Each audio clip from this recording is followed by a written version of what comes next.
Ué, mas por que o Tenente Telhada? É, porque ele é evangélico, eu quero mostrar justamente essa disparidade do policial evangélico, de repente ter que trocar tiro com alguém e tal. Pô, e é realmente um negócio, matar uma pessoa, Igor, é horrível. Então, não é legal, é horrível.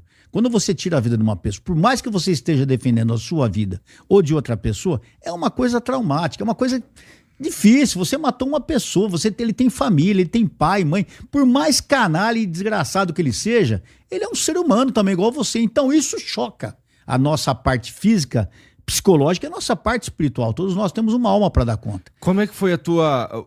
Quando você acaba tendo que matar alguém pela primeira vez, tu já era evangélico? Já, eu nasci evangélico. Nós somos da Congregação Cristã no Brasil, meus avós já eram da igreja, nós somos músicos na igreja. Músicos. Nós somos músicos na igreja. E nós levamos nossa religião muito a sério. Só que a gente não mistura as coisas. Deixo bem claro isso aqui. A primeira vez que eu matei uma pessoa, que eu participei de uma ocorrência, a turma falou, a primeira vez que você matar, você não vai dormir. Você vai acordar à noite. Isso aqui é dormir que nem um anjinho, rapaz. Dormi gostoso. Foram 2 ladrões num assalto a uma cervejaria ali na Brahma, ali na rua Turiaçu. Foi no dia 25 de novembro de 1985. Porra, até bom com data, eu sou bom de data. Eu era segundo tenente ainda. Morreu 2 vagabundos, 2 foram presos, 11 reféns, nós salvamos 11 reféns, só aí já valeu a pena, 11 reféns ilesos. As armas naquela época eram escopetas, não tinha pistola, era revólver e escopeta. Volta a contar com esse foi baleado, pô. Não. Eu tô respondendo já saiu, já tá na outra já, velho. Deixa eu responder pra ele, porque ele falou como foi a primeira vez que eu participei. E eu lembro que na época tinha um vagabundo, loirinho, assim, eu tinha na época, no 85, eu já tinha... Deixa eu falar, pô, você fica me cortando, pô. Não, o cara tá cortando mesmo. Vai lá. Eu tinha o quê? Você já era nascido? Não, você não era nascido. Eu tinha 24 anos na época. Eu já era casado, tudo.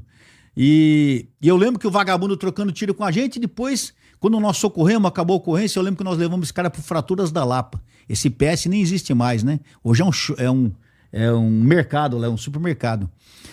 E eu lembro dele morto assim em cima do mármore. Sabe o que é o mármore, né? O mármore é a mesa mas os necrotérios, as mesas são de mármore. Então quando falar que o cara foi pro mármore, é porque a mesa era de mármore. Hoje é mais outra, mas era de mármore. Alumínio. E eu lembro do cara morto na mesa e nós fomos lá, porque a gente tem que ir lá depois ver o corpo, anotar os buracos, onde entrou, onde saiu o tiro. A gente tem que fazer tudo isso para efeito legal, para ocorrência, né? Nós somos obrigados a fazer isso. E eu lembro que eu entrei no necrotério, eu vi o cara no mármore lá, cara, e o sangue pingando assim, fazendo aquela poça de sangue no chão. Coisa horrível. E aquilo me olhou, aquilo me deu um... Falei, caramba, esse cara... E ele era da minha idade, mais ou menos, 23, 24 anos. E um cara tá bem apessoado. Quando vai falar com a gente, que homem não fala, o cara era bonito. O cara era bem apessoado. O cara era um rapaz bonito, bem apessoado. Nossa, hoje teria idade pra ser meu filho, né? E eu lembro dessa cena, eu olhei assim e falei, porra, bicho, o cara... 1 hora, meia hora, 2 horas atrás, o cara tava vivo, gritando, dando tiro na gente. Agora o cara tá aí morto, pingando sangue. Aquilo me chocou. Mas aí fomos apresentar a ocorrência e tal. Aquele tempo demorava para apresentar, não tinha a parte virtual, hoje era difícil. E aquela noite eu fui dormir, eu falei, não vou conseguir dormir, né? Porque todo mundo fala, primeiro cara que você mata, você não vai dormir. Quê? Dormi deliciosamente. No outro dia eu fui trabalhar e falei, vinde a mim, vós todos, que eu vou para cima disso aí, entendeu? Então, não sei. Falar que eu não sinto é mentira, sente. Eu tô brincando, até forçando um pouquinho. Eu não senti nada. Não, sente sim. É triste, principalmente quando você vê a família do cara morto. Já aconteceu várias vezes da mãe do morto vir falar comigo na ocorrência. É difícil, é ruim, é muito ruim. Mas, velho, entre eu e ele explode, entendeu? Eu tô aqui, tô com meus filhos, com meus netos. Ele escolheu o caminho, ele quis atirar na gente. Ele que se exploda, entendeu? Não, e tem um parênteses aí. O policial, ele não tem prazer nenhum na morte. Nenhum, zero. Não. O que o policial tem prazer é no cumprimento da missão. Salvar a pessoa. É o que significou aquilo ali. Você foi chamado numa ocorrência onde o cara tava com 10 reféns. Onde o cara 11. atirou, 11 reféns. Onde o cara atirou em alguém ou atirou em você. E você se defendeu a sociedade. Você entrou na polícia pra isso. O policial entra pra quê? Pra defender a população, pra defender o cidadão de bem. Então, a missão te dá prazer em você conseguir cumprir aquele propósito a que você se entregou. Você sabe que... A consequência da morte, a morte em si, se o cara tiver prazer na morte, o cara é retardado, é um psicopata, o cara é louco. Aí Aí o cara vai pro outro lado, o cara vai sair matando de folga, vai sair matando qualquer um. Eu Tem confesso. alguns casos, assim, desculpa, é porque a gente Mas vai aí, ter que voltar no aí, papo aí do é teu psicopatia. tiro. É. Aí o cara tem um desvio mental, ele tem a psicopatia. E por isso que tem psicológico na polícia. Sim. Pra provar o cara a entrar, porque o cara vai andar Hoje, quando você armado. participa de uma ocorrência, você vai para um exame psicológico. Na época não tinha isso, mas hoje Não todo só mundo para vai. ingressar, mas toda ocorrência Você você vai passa pra por um acompanhamento uma bateria. psicológico. Uma bateria de E testes. tem que ter. Entendeu? Entendi. Porque isso que você tá falando aí, do cara que o negócio dele é matar, não é... Acontece às vezes. Por exemplo, lá no Rio teve lá o caso do Adriano, né? Não sei se vocês estão ligados, é o cara que ele se envolveu com o jogo do bicho e tudo mais. Ele era o matador envolvido na morte da Marielle também. Vira bandido. O cara acaba virando vira criminoso. Vira bandido. Isso. O cara muda de... Porque eu vou te falar, esse negócio de matar é muito ruim, Igor, porque eu até como pai, tem hora que eu me penalizo pelo Rafa, ele fica bravo que eu falo isso. Mas eu sou pai dele, cara. Eu sou pai desse menino aqui. Então, e ele teve inúmeras ocorrências. Ele é um dos policiais hoje dentro da idade dele, que eu creio que tem uns que tem mais ocorrência. Isso às vezes me incomoda. E falo assim numa boa, não é? Porque às vezes eu falo, será que o meu exemplo levou ele a isso? Não, ele estava na ocorrência, aconteceu, ele tinha que reagir. E eu prefiro 1000 vezes ele aqui do que ele morto. Não quero perder meu filho nunca. Nunca. Então, mas pesa como pai saber que talvez eu tenha um exemplo para ele. Eu espero que tenha sido um bom exemplo, porque ele está vivo aqui, um excelente policial, hoje é um deputado. Então isso é um motivo de muito orgulho para mim. Mas pesa. A parte espiritual pesa, que a gente tá falando de parte espiritual. E como eu estava te falando, nessa parte da ocorrência, a repórter que saiu comigo, aí o coronel me chamou, falou, olha lá, retardado, o que você vai fazer? Juízo e tal. O coronel tinha falava as palavras até mais pesadas, que eu não vou repetir aqui em respeito ao público. Tá bom, aquele dia nós saímos com a repórter na viatura, velho. Imagina aquela veraneio. Tem foto aí, Davi, não sei se você tem, não sei se...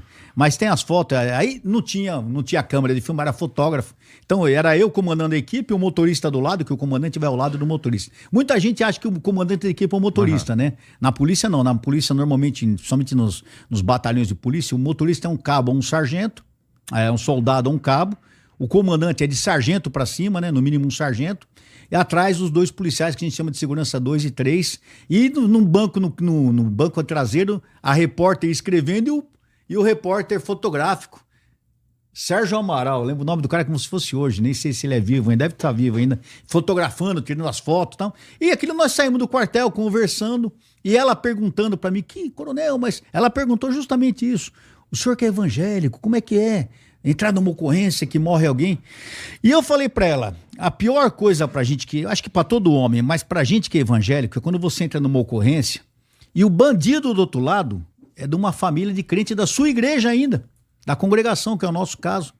E eu falando aquilo, comentando, e nós estamos patrulhando, andando, porque a gente na rota, a gente não fica olhando pra dentro da viatura conversando. Você tá falando, mas eu tô no banco, eu tô aqui olhando pra fora, o motorista tá pilotando e nós estamos 4 conversando.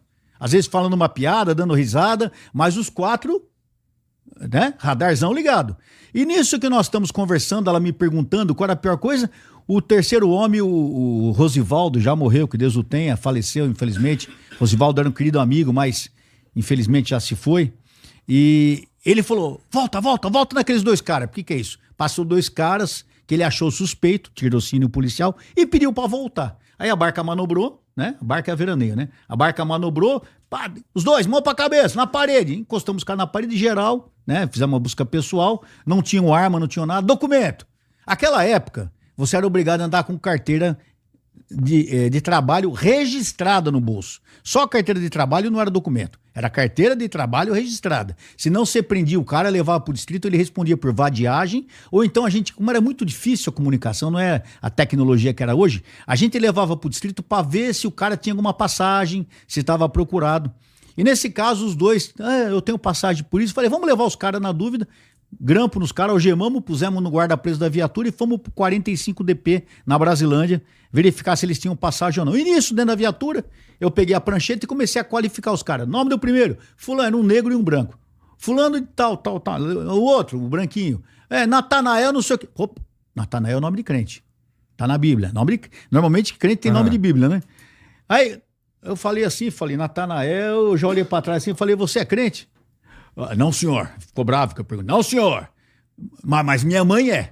Aí a repórter abriu uns olhos da viatura, né? De que igreja que ela é? Da Congregação Cristã do Brasil. tomou um susto, né? Olha, tudo que a gente falou aconteceu. Parecia que tinha marcado. Mas você acha que eu não combinei com o ladrão, Imagino que eu ia que não. prender ele. Aí levamos pro distrito, ela, nossa, tenente. Eu falei, não te falei aí. Filho de crente, tá aí. Fiz a qualificação. E aí eu lembro que o Moreninho falava assim, eu não sou crente, mas se o senhor quiser eu posso virar, viu? Não precisa não, filho, pode ficar tranquilo. Tava no medo da rota, né? Aí levamos pro distrito, apresentamos. E eu lembro, Igor, quando a gente tava fechando a ocorrência, apresentando os dois pro delegado, me saiu uma senhora negra de dentro do distrito. Eu nunca vi uma mulher daquele tamanho. A mulher devia ter uns 2 metros de altura, mas uma mulher enorme, bem pesada, bem obesa e desesperada, com 2 crianças assim no colo, uma no colo e o marido debaixo do braço, arrastando o marido assim, e chorando copiosamente. Pelo amor de Deus, só vocês da rota podem me ajudar. Calma, senhora. Não, pelo amor de Deus. E a repórter já ficou assustada, a Marinês Campos. O que foi? Tá? Ela contou que ela morava num cortiço, onde os vagabundos da região lá da Brasilândia, eles entravam nos cortiços, tiravam as famílias, chutava todo mundo pra rua e punha a família deles pra morar dentro da casa. Olha que petulante. Então vagabundo é folgado? Hoje não, vagabundo sempre foi folgado. Raça desgramada, só dá novidade. Vagabundo é um bicho à toa, né? Mas não vale o que o gato enterra, né, irmão? Mas enfim. Foi lá, falei, putz, que zica, né, meu? Mas anotamos o endereço, o nome da mulher, e a Marinês. Telhada, nós vamos lá, né? Nós vamos lá. Falei, vamos ver, se der, nós vamos. Isso era umas 6 horas da tarde. Tava escuro. Falei, vamos tomar um café antes. Vamos esperar cair a noite. Na calada da noite, tudo acontece, né, meu irmão? Vamos esperar cair a noite. Fomos lá, tomamos um café e ela perguntando a igreja, eu contando as coisas de polícia, que eu fui buscar a palavra para entrar na igreja, confirmado. Eu tenho muito isso comigo, que a nossa carreira é uma carreira confirmada por Deus. A gente tem um costume na nossa igreja, a gente não faz nada sem buscar a palavra. Não é eu quero fazer. Se eu tenho um desejo, eu vou buscar uma confirmação. Entendi. E no meu caso foi confirmado, e no meu filho também, ele pode contar depois, também foi confirmado. E por isso que Deus nos abençoou até aqui, entendeu? Até aqui o Senhor nos tem abençoado, está escrito isso na Bíblia. E acabamos de tomar esse café e fomos. Rua Celestino Moreira, número 3. Pode procurar, você acha. Tá. Brasilândia. Uma subidinha, encostamos a barca, 7h30 da noite, escuro. Ah, velho, que saudade dessa época, meu amigo. Aí descemos, abrimos as portas da barca, fechamos, não batemos as portas. Eu coloquei essa roupa ridícula e você ainda não se inscreveu, deu like e comentou? Que palhaçada!